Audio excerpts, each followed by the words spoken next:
आज अपने टॉपिक है ट्रांसफॉर्मर। अब जैसे कि ट्रांसफॉर्मर से मतलब है कि इलेक्ट्रिक पावर को एक जगह से दूसरी जगह ट्रांसमिट करने के लिए या ट्रांसफर करने के लिए हमने जिस युक्ति का यूज़ करते हैं उसका बोलते हैं ट्रांसफॉर्मर। अब इस ट्रांसफॉर्मर का ये है कि ये किस सिद्धांत पे काम करता है कि देखने में सबने सुना हुआ नाम ट्रांसफॉर्मर होता है, लेकिन काम कैसे करता है, किस प्रकार से वर्क करता है, उसमें क्या क्या चीज़ें लगी होती है। तो सबसे पहले अपने बात यहाँ करते हैं कि ट्रांसफॉर्मर, तो पहले ये ट्रांसफॉर्मर वर्क किसके ऊपर करता है, तो ये इंडक्शन के सिद्धांत पे काम करता है। इसमें इंडक्शन के सिद्धांत पे। अब जहाँ से हमको ये पता है कि इंडक्शन का सिद्धांत होता है वो एक्चुअली में होता क्या है, जो इंडक्शन का सिद्धांत है वो क्या है, इसमें क्या होता है कि एक का चुंबकीय क्षेत्र दूसरे चुंबकीय क्षेत्र को इफेक्ट करे कि एक जगह पे चुंबकीय क्षेत्र उत्पन्न होगा और वो क्या करता है किसी दूसरे पास में पड़ी दूसरी कॉइल के अंदर चुंबकीय क्षेत्र उत्पन्न करता है, तो वो आपका क्या कहलाता है, इंडक्शन का प्रभाव कहलाता है। और जैसे कि इसके नाम से पता चला कि इंडक्शन का जो प्रभाव और सिर्फ किसमें होता है, एसी के ऊपर होता है। इंडक्शन का प्रभाव सिर्फ किसके ऊपर होगा, एसी के ऊपर होगा। तो इसका मतलब जो ट्रांसफॉर्मर है वो भी किसके ऊपर काम करेगा, एसी के ऊपर काम करेगा, ये डीसी के ऊपर काम नहीं करेगा। अब क्यों नहीं करेगा, क्योंकि इंडक्शन का प्रभाव होता है किसके ऊपर है, एसी के ऊपर काम करेगा। ठीक है, अब यहाँ जैसे इंडक्शन का प्रभाव, तो यहाँ इंडक्शन भी क्या होता है, दो टाइप का होता है उसमें। इंडक्शन का प्रभाव जो उसमें वो दो टाइप का हो सकता है। एक तो कौन सा होता है, म्यूचुअल जिसको बोलते हैं, एक तो म्यूचुअल हो गया और दूसरा कौन सा होता है, सेल्फ। अब एक तो हो गया इंडक्शन के प्रभाव पे काम करता है, उसमें भी दो प्रभाव होते हैं, एक तो म्यूचुअल इंडक्शन और दूसरा सेल्फ इंडक्शन। अब म्यूचुअल इंडक्शन और सेल्फ इंडक्शन की बात करें तो म्यूचुअल इंडक्शन और सेल्फ इंडक्शन होता क्या है कि म्यूचुअल की बात करते हैं तो वो जैसे ये कुंडली अगर इसके अंदर कोई फ्लक्स फाई चल रहा है तो ये फ्लक्स क्या करेगा, इसको यहाँ से लिंक करेगा, यहाँ से फाई जाएगा और इसको लिंक करने से इसके अंदर लेकर ईएमएफ जनरेट करेगा। तो जब इसका फ्लक्स इसको काट रहा है बिना किसी टच किए हुए, इसका फ्लक्स एक कुंडली अलग है, ये कुंडली अलग है, दो कुंडली अलग अलग है, ये दोनों आपस में क्या कर रही है, दूसरे को इस फ्लक्स को ये काट रही है, इसकी वजह से इसके अंदर ईएमएफ जनरेट हो रहा है। तो ये फ्लक्स इस कुंडली को लिंक कर रहा है, तो ये आपका क्या कहलाता है, ये आपका कहलाता है आपका म्यूचुअल, एक का दूसरे के साथ। म्यूचुअल मतलब इसका कनेक्शन इसके साथ में नहीं है, लेकिन ये कुंडली अलग अलग है, ये कुंडली अलग अलग है, ये कुंडली का चुंबकीय फ्लक्स इस कुंडली को काट रहा है, इसलिए इसको अपने म्यूचुअल इंडक्शन बोल देते हैं। इसी प्रकार से सेल्फ इंडक्शन की बात करते हैं, तो सेल्फ इंडक्शन क्या होता है, यहाँ पे बाइंडिंग कर दी, जब आप इसको यहाँ से जैसे कोई 5 फ्लक्स आपने इसके अंदर एंटर किया तो ये 5 फ्लक्स अब क्या करेगा कि इसको काटेगा, इस कुंडली को काटेगा, साथ के साथ इसके अंदर भी फ्लक्स चलेगा। कि आपने इतने के ऊपर 5 फ्लक्स इसके ऊपर डाला आपने, और लेकिन ये कानपुर्ती के ऊपर कर रहा है, इस पूरे के ऊपर, तो ये क्या कहलाता है कि खुद को इसको काटने के साथ साथ आपकी खुद की कुंडली को वापिस से काट रहा है। कि आपने तो इसे पिछले के ऊपर फ्लक्स दिया था, लेकिन ये इसके साथ में लिंक कर रहा है, तो जैसे ये फ्लक्स है इसको भी काट रहा है, खुद की कुंडली है इसी को काट रहा है, इसलिए इसके अंदर भी ईएमएफ जनरेट होगा। तो ये क्या कहलाता है आपका सेल्फ इंडक्शन, इसको सेल्फ इंडक्शन बोल देते हैं।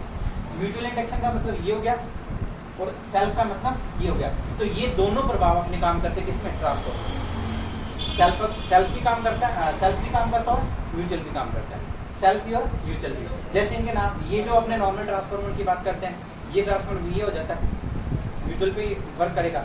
सेल्फ की बात करते हैं जैसे ऑटो ट्रांसफॉर्मर आपने सुना है नाम, वो काम करता है।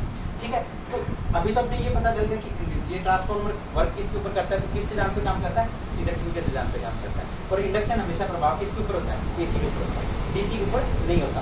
और जो इंडक्शन का प्रभाव है वो दो टाइप का होता है, एक म्यूचुअल होता है, दूसरा सेल्फ होता है। म्यूचुअल का मतलब है कि जब दो कुंडलियां अलग अलग पड़ी हो और आपस में सिर्फ उनका इलेक्ट्रिकली कोई कॉन्टैक्ट नहीं होता, उनका इलेक्ट्रिकली कॉन्टैक्ट नहीं होता, सिर्फ वो मैग्नेटिकली लिंकेड होती है। अब यहाँ जैसे बात करेंगे कि इलेक्ट्रिकल लिंक नहीं है, ये क्या हो रहा है कि यहाँ से सप्लाई दिया आपने और यहाँ से आपको मिल रही है, तो क्या इसका इसके साथ में कोई कनेक्शन है, ये यहाँ की हुई और ये वाइंडिंग यहाँ की है। कि अगर ये इसके साथ में यहीं की होती, इसके साथ में ऐसे टच की होती, तो अपने इसको बोल देते कि ये दोनों टच में है। बट ये इलेक्ट्रिकली टच में नहीं है, ये किसमें है, मैग्नेटिकली टच में है, क्योंकि इसका मैग्नेट इसके साथ में लिंक कर रहा है। यहाँ से ये मैग्नेट इसके अंदर से घूम के इसके ऊपर अप्लाई हो रहा है, तो इसलिए अपने इसको क्या बोल देते हैं, म्यूचुअल इंडक्शन। और ये सेल्फ इंडक्शन इसके लिए क्योंकि एक ही कुंडली के अंदर वो इलेक्ट्रिकली भी कंबाइंड और दूसरा कौन सा है, मैग्नेटिकली भी, इलेक्ट्रिकल और मैग्नेटिकल, ये दोनों कंडीशनों में काम कर रहे हैं। ठीक है, ये और ये, ठीक है। अब जैसे इसमें अपने ट्रांसफॉर्मर का सिद्धांत हो गया, किस प्रकार से इसका वर्क करता है। अब होता क्या है कि अब ये सिद्धांत जो है कि इंडक्शन के प्रभाव पे काम करता है, किस प्रकार से करता है इसके लिए अपने थोड़ा सा समझ लेते हैं इसको। इंडक्शन के प्रभाव पे काम तो करता है, लेकिन कैसे करता है।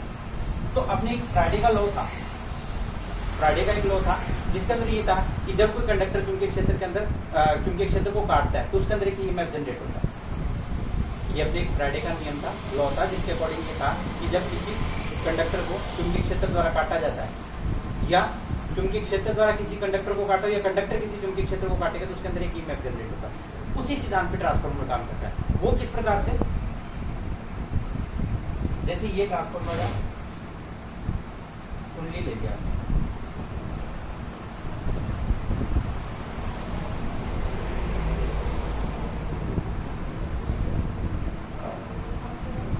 अब जैसे यहाँ से आपने कोई वी वोल्टेज दी, वीपी वोल्टेज, प्राइमरी वोल्टेज दिया, इस प्राइमरी वोल्टेज की वजह से इसमें कुछ ना कुछ करंट चली, वो आईपी मान लेते हैं।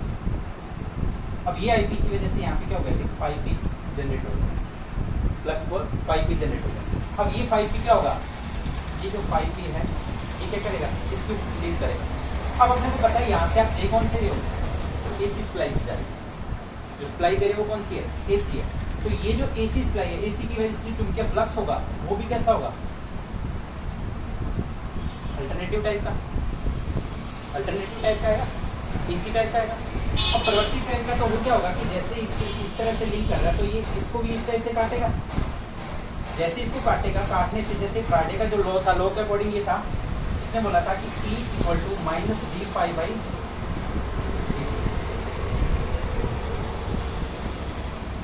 = -d∅/, -N/d∅/dt होता है। यहाँ क्या होता है, E जनरेटेड वोल्टेज और -N ये नंबर्स ऑफ टर्न और d∅/dt। अब ये जो मेन काम कर रहा है इसमें d∅/dt कर रहा है, जो मेन काम कर रहा है वो d∅/dt काम करता है। अब यह d∅/dt का मतलब क्या होगा, फ्लक्स में टाइम के साथ में परिवर्तन होना चाहिए, फ्लक्स में टाइम के साथ में परिवर्तन। अपने क्या कर रहे थे, देखो यहाँ से ये फ्लक्स यहाँ से 0 पे था, यहाँ से बढ़ा, फुल पे चला गया, फुल के बाद में वापस 0 पे, फिर वापस बढ़ा नेगेटिव में, फिर ये। तो ये क्या हो रहा है टाइम के साथ में कि यहाँ से यहाँ तक जो टाइम, जैसे अपने इसको अपने यहाँ से लेके 180 डिग्री का एंगल, फेज एंगल लेते हैं, इसी प्रकार से 360 का। तो ये अलग अलग टाइम पे है, ये अलग अलग टाइम पे इसका मान अलग अलग है। अब उसकी वजह से क्या हुआ, ये फ्लक्स टाइम के साथ में परिवर्तित हो रहा है, तो ये रूल, ये जो रूल था ये इसके ऊपर अप्लाई हो रहा है, इसकी वजह से अप्लाई होने से इसमें क्या हो जाएगा, एक ईएमएफ जनरेट हो जाएगा। अब देखो ई समानुपात में इसमें यहाँ क्या है, ई समानुपात में एन भी है, इसका मतलब जितने टर्न्स ज्यादा होंगे इसके उतना ईएमएफ ज्यादा जनरेट होगा, जितने टर्न्स ज्यादा होंगे उतने ईएमएफ ज्यादा जनरेट होगा। तो इस सिद्धांत के ऊपर ये क्या करता है, इसके अंदर ईएमएफ जनरेट होता है। ये प्राइमरी के अंदर वोल्टेज देने से सेकेंडरी के अंदर वोल्टेज जनरेट हो जाती है, ठीक है। प्राइमरी के अंदर वोल्टेज देने से सेकेंडरी के ऊपर वोल्टेज जनरेट हो जाती है। ये आपका क्या कहलाता है, ट्रांसफार्मर का सिद्धांत। अच्छी तरह से समझ आ गया, कोई प्रॉब्लम नहीं है इसमें, ठीक है। अब ऐसे इस चीज को एक बार मैं रिमूव कर दूं।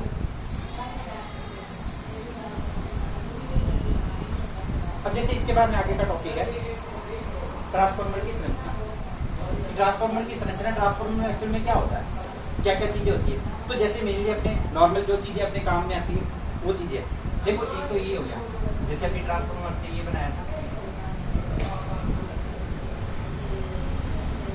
इसमें ये एक वाइंडिंग करती है,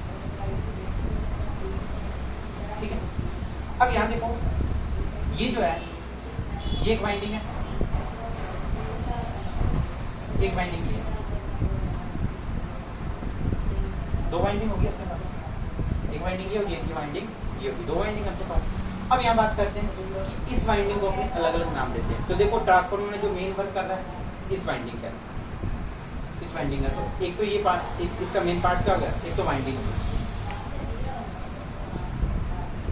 पहले तो वाइंडिंग हो गया, वाइंडिंग को शॉर्ट में WDG लिख रहा हूं, ठीक है। उसी प्रकार से सेकंड वाइंडिंग देखो, ये जो है ये बात मैंने ये बोला बनाया ना कि पट्टी बना रखी है, ये एक्चुअली में क्या है, ये कोर है, ये क्या है, कोर है। अब ये कोर काम क्या कर रही है कि इस फ्लक्स को इसके साथ में पूर्णतः लिंक करने के लिए काम आ रही है, इसको यहाँ से इसके साथ में लिंक करने का काम आ रही है। तो ये ज्यादातर अपने सिलिकॉन स्टील की यूज की जाती है, ज्यादातर अपने सिलिकॉन स्टील की यूज करते हैं। कारण क्या रहता है सिलिकॉन स्टील, क्योंकि अपने को यहाँ क्या चाहिए कि जो रिलेक्टेंस है, एक टर्म है रिलेक्टेंस,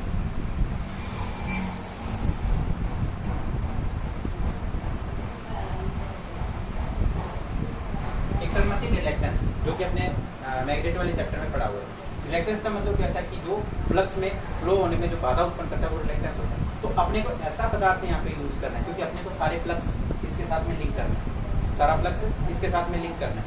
तो यहाँ सारा फ्लक्स लिंक करने के लिए अपने क्या करोगे, इसके साथ में आपको क्या करना पड़ेगा, इसका मान ऐसा रखना पड़ेगा जिससे कि लीकेज जो आपका फ्लक्स है वो आसानी से फ्लो हो जाए। तो उसके लिए रिलेक्टेंस का मान क्या होना चाहिए, कम होना चाहिए। तो इसके लिए अपने ऐसे पदार्थ का यूज करते हैं जिसका रिलेक्टेंस कम हो, और सिलिकॉन स्टील ऐसा पदार्थ है जिसका रिलेक्टेंस क्या होता है, काफी कम होता है। तो सेकंड वाले में आपका कोर आ गई, जिसको अपने लैमिनेटेड कोर बोलते हैं, ठीक है। इसके बारे में बाद में बताते हैं एक बार, थोड़ा एक बार बेसिकली इन चीज़ों के बारे में पता करते क्या होता है, ठीक है।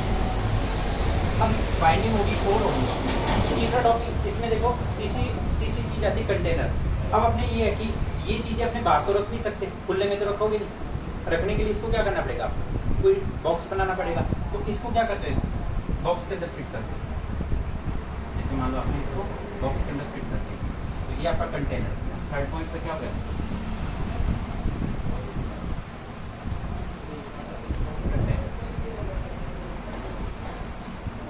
थर्ड पॉइंट आपका हो गया कंटेनर। फोर्थ पॉइंट आपका हो गया, कहीं तो इसको अपने बुशिंग बोल देते हैं, बुशिंग या फिर टर्मिनल। ये मेनली वर्क इसका, ये मतलब नॉर्मल जो ट्रांसफॉर्मर उसके अंदर ये चीजें, सारी चीजें पाई जाएगी। वाइंडिंग होगी, कोर होगा, और उसके बाद ये कंटेनर हो गया, उसके बाद में आपका बुशिंग या फिर टर्मिनल हो गया। अब यहाँ बात करते हैं कि वाइंडिंग के बारे में। सबसे पहले अपने वाइंडिंग की बात करते हैं। तो वाइंडिंग अपने को ध्यान है ज्यादातर किसकी यूज करते हैं, अपने कॉपर की यूज करते हैं। इसमें ज्यादातर अपने वाइंडिंग कॉपर की ही यूज की जाती है। तो कॉपर वाइंडिंग आ गई इसमें, और ये वाइंडिंग, इसमें वाइंडिंग आपकी दो टाइप की आती है। एक को अपने जैसे प्राइमरी बोलते हैं और दूसरे को बोलते हैं सेकेंडरी। लेकिन एक्चुअल में ये प्राइमरी और सेकेंडरी नहीं होता, प्राइमरी और सेकेंडरी कुछ नहीं है। अब तक हमने यही पढ़ा था कि प्राइमरी जहाँ से वोल्टेज दी जाती है वो प्राइमरी होती है, जहाँ से ली जाती है वो सेकेंडरी होती है। लेकिन ऐसा कुछ नहीं है, ये जो इसका जो नामकरण है वो सही नहीं है। एक्चुअल में क्या होता है कि जो प्राइमरी है वो प्राइमरी नहीं होती और सेकेंडरी सेकेंडरी नहीं होती। उसको अपने क्या बोलते हैं, इसको एलवी और एचवी बोला जाता है, एलवी और एचवी, एलवी और एचवी, एलवी और एचवी, इस नाम से अपने इसको जानते हैं। अब यहाँ बात करते हैं कि एलवी क्या होता है, एचवी क्या होता है। लो वोल्टेज और हाई वोल्टेज, मतलब क्योंकि ट्रांसफार्मर के अंदर क्या होता है कि ट्रांसफार्मर हमेशा एक रेटिंग होती है उसकी। ट्रांसफार्मर जो वोल्टेज रेटिंग होती है वो फिक्स होती है। कैसे होती है कि जैसे मान लो 11 kV ओब्लिक 440, ये मान लो किसी ट्रांसफार्मर की रेटिंग दे रही है। इसका मतलब क्या हो गया कि अगर उसको 11 दोगे यहाँ पर तो आपको आउटपुट में कितना देगा, 440 देगा। तो 11 दोगे तो इसका मतलब ये प्राइमरी साइड है इसकी, तो ये क्या होगी इसमें, ये आपकी एचवी होगी।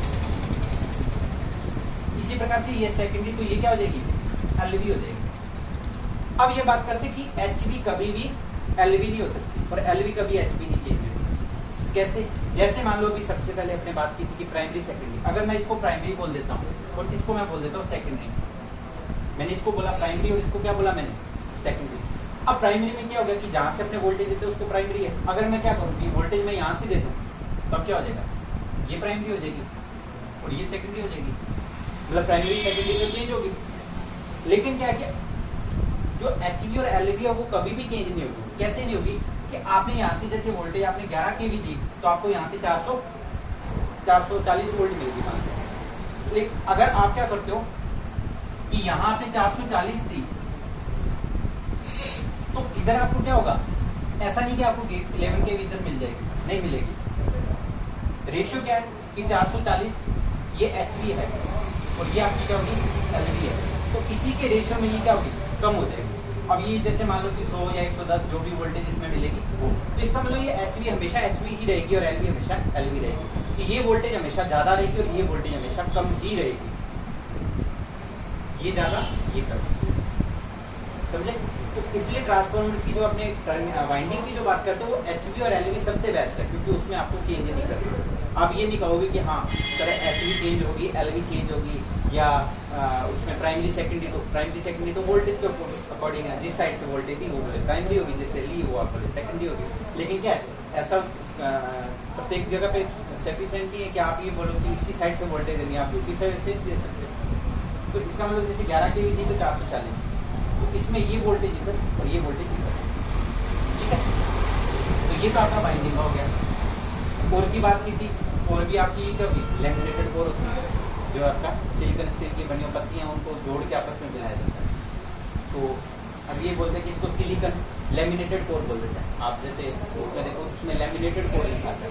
अब लैमिनेटेड कोर इसको क्यों बोलते हैं, सीधी कोर क्यों नहीं बोलते, क्योंकि आपने इससे पहले अपनी जो मैग्नेट वाला चैप्टर था उसमें कुछ लॉसेज पढ़े थे आपने, हिस्टेरिसिस लॉसेज, और एक और आपने पढ़ा था कौन सा, एक एडी करंट लॉसेज पढ़ा था। तो हिस्टेरिसिस लॉसेज पढ़ा था और दूसरा क्या था, एडी करंट लॉसेज पढ़ा था। इसमें क्या होता है कि जैसे मान लो ये पत्ती है, फिर एक और पत्ती, ये पत्ती, इन पत्तियों को मिला के आपने क्या किया कि कितना बड़ा एक मोटी आपने कोर बना दी। अब इससे क्या होगा कि जैसे इसको आपने लेमिनेट कर दिया तो इसका इसके साथ में कोई कनेक्शन नहीं है, ये इसके साथ में कनेक्ट नहीं है, ये इसके साथ में इलेक्ट्रिकली कनेक्ट नहीं है, बीच में लेमिनेटेड कर दिया तो आपस में दोनों क्या है, ये अलग है, ये अलग है, ये अलग है और ये अलग है, सब अलग है। अब क्या होगा कि जैसे आपने इसके अंदर जो फ्लक्स चला, ये जो फ्लक्स था मैंने बताया कि ये फ्लक्स लिंक करता है इसको, तो जब ये फ्लक्स चल रहा तो चलेगा किसके अंदर, इस कोर के अंदर चलेगा। तो कोर के अंदर चलेगा तो कोर को भी क्या करेगा, काटेगा। तो कोर भी एक्चुअल में जो कोर है वो है क्या, एक कंडक्टर मटेरियल है तो कंडक्टर मटेरियल हो। अब वो कंडक्टर मटेरियल है तो उसके अंदर भी क्या होगा, ईएमएफ जनरेट होगा, उसके अंदर भी क्या होगा, ईएमएफ जनरेट होगा। अब जब उसके अंदर एक ईएमएफ जनरेट होगा तो इसका खुद का प्रतिरोध है, इसका खुद का प्रतिरोध होगा, इस वजह से ये क्या करेगा, एक ईएमएफ जनरेट किया तो उसके प्रतिरोध की वजह से कुछ ना कुछ आर लॉसेज मतलब ड्रॉपेज करेगा, कुछ ना कुछ लॉसेज करेगा। तो वो ये लॉसेज क्या हुए, लेगा तो मेन सप्लाई से, इसका बिना काम किए क्या हो रहा है, लॉस करता है। तो इसके लिए क्या करेंगे कि एक तो ये पूरी की पूरी अगर आपने सॉलिड पत्ती ले लिया आपने बड़ी इतनी मोटी, तो वो क्या है कि उसका पूरे एक साथ वो पूरे को काटेगा, उसके अंदर ईएमएफ ज्यादा जनरेट होगा। मान लीजिए अपने ये मान लीजिए इसमें जो पत्ती थी, एक पत्ती जो है वो वोल्टेज आपकी मान लो कि 0.1 वोल्ट ले लिया, 0.1 वोल्ट ले लिया। अब आपने क्या किया कि इस टाइप से आप 10 या 15 पत्तियां जोड़ दी, 10 या 15 पत्तियां जोड़ दी, तो 10 जोड़ोगे तो क्या हो जाएगा, 1 वोल्ट के आसपास बन जाएगा। ये ज्यादा जोड़ दी, मान लो 100 जोड़ दी तो ये क्या हो गया, मान लो ये 10 वोल्ट होगी। अब इसमें क्या कि इस पूरे कोर के अंदर कितनी होगी, 10 वोल्ट जनरेट होगी। 10 वोल्ट की वजह से लॉसेज ज्यादा करेगा, लेकिन क्या कर दिया आपने, इसको अलग अलग टुकड़ों में बांट दिया। तो इस छोटी सी कोर के अंदर 0.1 वोल्ट है, तो 0.1 वोल्ट लीकेज है, कोई अपने इसको नगण्य मान देते हैं, कोई मतलब नहीं है इसका कि ये 0.1 वोल्ट से करंट भी नहीं चलेगी, बिल्कुल ना मात्र की करंट चलेगी जो कि काम में, इसमें वही करंट चलेगी, इसमें भी। तो इसलिए क्या कि उसको आपने बांट दिया। और अगर एक सॉलिड पत्ती आप यूज कर लेते तो उसके द्वारा क्या होगा, बहुत ज्यादा वोल्टेज ड्रॉप होगा, जबकि इसके द्वारा बहुत कम लॉसेज होंगे। तो इस वजह से अपने क्या करते हैं, इसको लैमिनेटेड कर देते हैं, इसको अपने क्या कर देते हैं, लैमिनेटेड कर देते हैं। और दूसरा इसमें जो आपने बात की थी कि सिलिकॉन स्टील की यूज करते हैं, तो यहाँ क्या होता है, सिलिकॉन स्टील होता है वो रिलेक्टेंस का मान भी कम कर रहा था साथ में, उसके साथ में एक और क्या करता है, वो जो एडी करंट मैंने बताया, सॉरी हिस्टेरिसिस जो क्षति है उसको कम करता है, हिस्टेरिसिस क्षति को कम करता है। अब हिस्टेरिसिस क्षति वाला वो आपने ये डायग्राम था इस टाइप से, यहाँ से इस टाइप से हिस्टेरिसिस क्षति वाला, तो क्या है कि इसको इस कोर को क्या है, NS प्रत्येक बार बनना है, NS बार बार बनना है। तो अगर इसमें जो शेष चुंबकत्व है, जो ये मान है, जैसे ये यहाँ से यहाँ तक का जो काम है, ये जो पावर दी थी आपने, ये एंटी साइड में पावर दी थी, अब ये कोई काम आई थी क्या, नहीं आई, ये अपने काम में नहीं आई थी। तो इस कंडीशन में जब आपके ये काम में नहीं आई, जब आपके ये लॉस में जा रही है, तो ये जितना कम होगा, अगर इसका मान क्या होगा कि ये यहाँ नहीं जाके, अगर ये जैसे यहाँ से स्टार्ट किया आपने और ये लगभग यहाँ से चलता है, तो यहाँ आ गया, तो ये लॉसेज कम हो गया।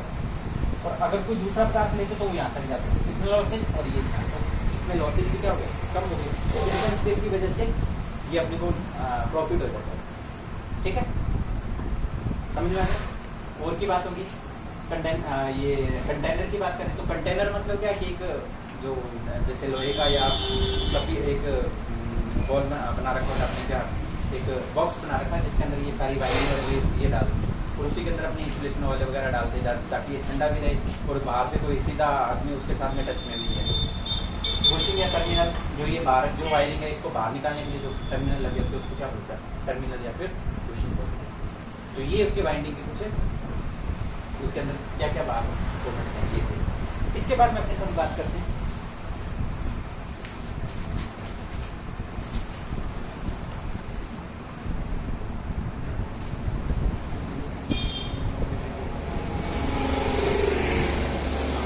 अपने ट्रांसफार्मर के लाभ देखते हैं।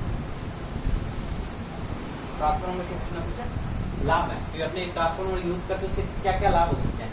तो लाभ देखो इसमें क्या है कि जो ट्रांसफार्मर उसके कुछ लाभ है, उसमें से मेन जो लाभ है तो ये होता है कि इसमें अंदर कोई भी सचल पार्ट नहीं, मतलब मूवमेंट वाला पार्ट नहीं है इसके अंदर कोई, सारे स्थिर पार्ट है। स्थिर पार्ट है तो उसकी वजह से ये फ्रिक्शन लॉसेज वगैरह ये लॉसेज क्या हो जाते हैं उससे कम हो जाते हैं। मतलब क्या होता है, एक तो इसकी जो एफिशिएंसी बहुत बढ़िया होती है, जिसकी एफिशिएंसी है वो बहुत बढ़िया है। इसकी एफिशिएंसी 99% तक भी मानते हैं इसकी होती है, लेकिन 95 से 99 के आसपास बीच में ये मूव करती रहती है। तो इतनी एफिशिएंसी कोई और इक्विपमेंट नहीं देता। दूसरा इसके बाद में ये है कि इसका यूज बहुत आसान है। आप क्या है कि वोल्टेज को अप और डाउन करना है आसानी से कर सकते हो, वोल्टेज को अप और डाउन करना है तो आसानी से कर सकते हो। सिर्फ क्या करना, आपको टर्न चेंज करने हैं। उसके टर्न चेंज करने से जो अपने फॉर्मूला था ना, E=-n/d∅/, इस n को चेंज करके आप क्या कर सकते हो, उसके वोल्टेज को चेंज कर सकते हो, अप या फिर डाउन कर सकते हो। तो उसके लिए भी आपको ज़्यादा कुछ करने की जरूरत नहीं है। वोल्टेज कम करना है, वोल्टेज ज़्यादा करना है तो आसान है। लेकिन इसके अलावा अगर ट्रांसफार्मर के बिना अगर आपको कहीं वोल्टेज को अप या डाउन करना है, जैसे मान लो डीसी को वोल्टेज को अप या डाउन करना है, तो डाउन करने के लिए आपको क्या करना पड़ेगा, बहुत सारे लॉसेस करने पड़ेंगे। कि वोल्टेज को क्या करोगे, उसके बीच में रेजिस्टेंस लगा के उसके वोल्टेज को ड्रॉप करोगे, तो वोल्टेज ड्रॉप होने से फिर आपकी वोल्टेज डाउन होगी, जबकि ट्रांसफार्मर में ऐसा कुछ नहीं होता। उसके बाद में देखो इसमें और ये देखो ये वोल्टेज की बात करते हैं तो वोल्टेज बहुत हाई वोल्टेज के ऊपर वर्क करता है। इसलिए ये क्या करता है 400 वोल्ट 400 kV वोल्ट तक भी सीधा डायरेक्ट आप इसको यूज कर सकते हो, इसमें कोई, जबकि दूसरे इक्विपमेंट है इतनी वोल्टेज हाई वोल्टेज के ऊपर काम नहीं करते, ये उसको भी काम करते। उसके बाद में आपका इसमें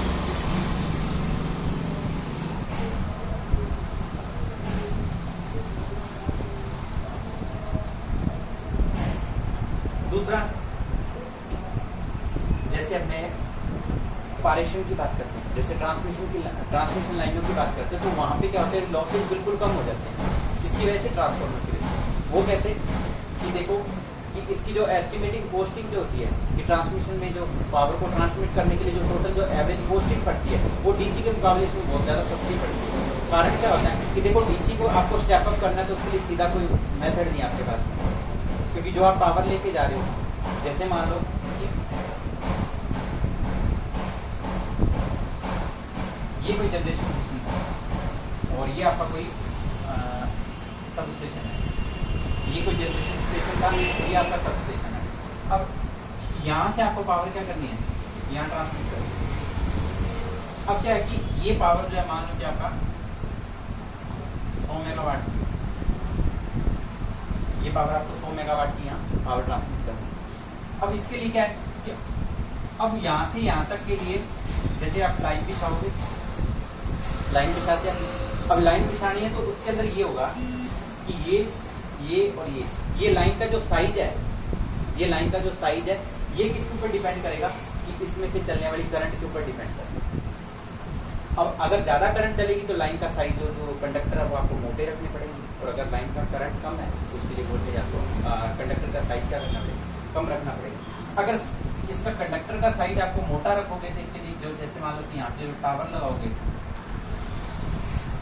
ये जैसे मान लो कोई टावर लगाया आपने बीच में इसको सपोर्टिंग के लिए, तो ये भी क्या है, ये टावर भी आपको क्या करना पड़ेगा, बहुत ज़्यादा बड़े लगाने पड़ेंगे, क्योंकि उसके ऊपर हैवी लोड आएगा, वेट क्या होगा उसका बहुत ज़्यादा आएगा। ये ज़्यादा वेट आएगा तो इसकी वजह से ये आपका क्या करेगा, प्रॉब्लम करेगा। इसके लिए क्या करते हैं अपने कि एक ट्रांसफार्मर किस प्रकार से इसको इस कॉस्टिंग को कम कर देता है, किस प्रकार से कि अगर आपको 100 मेगावाट की पावर भेजनी है और आप इसको अगर 11 kV के ऊपर करते हो, तो नॉर्मल कंडीशन में अगर जैसे मान लो कि अपने कोस पाई का मान यूनिटी मान के चलते हैं, तो ये मान के चलते हैं कि P बराबर VI लेके चलते हैं, कोस पाई माना ही कोस पाई अपने इसको यूनिटी मान ली, तो P बराबर VI हो गया। तो पावर आपकी कितनी है, 100 × 10 की पावर 6 वाट इक्वल टू आपने क्या किया 11 × 10 की पावर 3, क्योंकि मैंने इसको वोल्टेज को भी क्या कर रहा हूँ, इस वोल्टेज को केवी को भी मैं वोल्ट में चेंज कर रहा हूँ, किंतु आई कर दिया आपने, आई का अपना वोल्ट है। अब इसका मान निकालोगे तो कितना आएगा,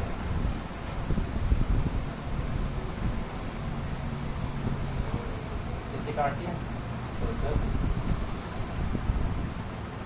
ये आएगा, तो देखो कितना आ गया,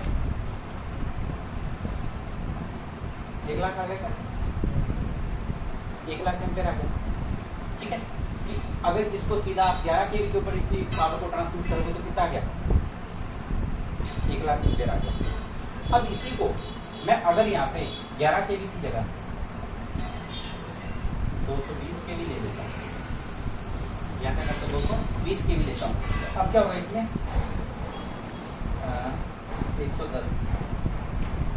110 का डिवाइड करो, कट गया, इसमें देखो मान काफी चेंज हो गया।